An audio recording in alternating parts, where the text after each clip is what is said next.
Hello, আসসালামু আলাইকুম guys, কি অবস্থা? আপনারা সবাই ভালো আছেন? আমি অনেক অনেক ভালো আছি। আপনারা হচ্ছে এখন স্কেলে সেই লামাকাজির ঐতিহ্যবাহী স্কেল, কারণ আমাদের লগের আজকে আমরা 3টে এখানে হচ্ছি, তাই আমরা স্কেলে যাচ্ছি।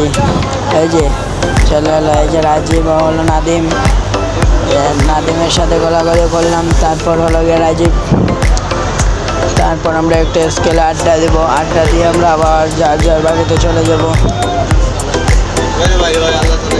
ক্যাপকাটে নতুন এডিট করা শিখছি, তো আপনারা কিছু মনে করবেন না, হালকা পাতলা এডিট করছি আর কি। স্কেলে আসলাম, স্কেলে এসে একটু আড্ডা দেবো। এই যে স্কেলটা কিন্তু খুব সুন্দর। এই যে আমরা তিনজন যাচ্ছি স্কেলে যাওয়ার পর আমরা 3জন আড্ডা দেবো একটু সময়, তারপর আবার চলে যাবে। স্কেলটা কিন্তু খুব সুন্দর। আপনারা যারা লামাকাজির কাছে আছেন তাহলে স্কেলে এসে দেখতে পারেন, স্কেলটা খুবই সুন্দর, একবার এসে দেখে যাবেন।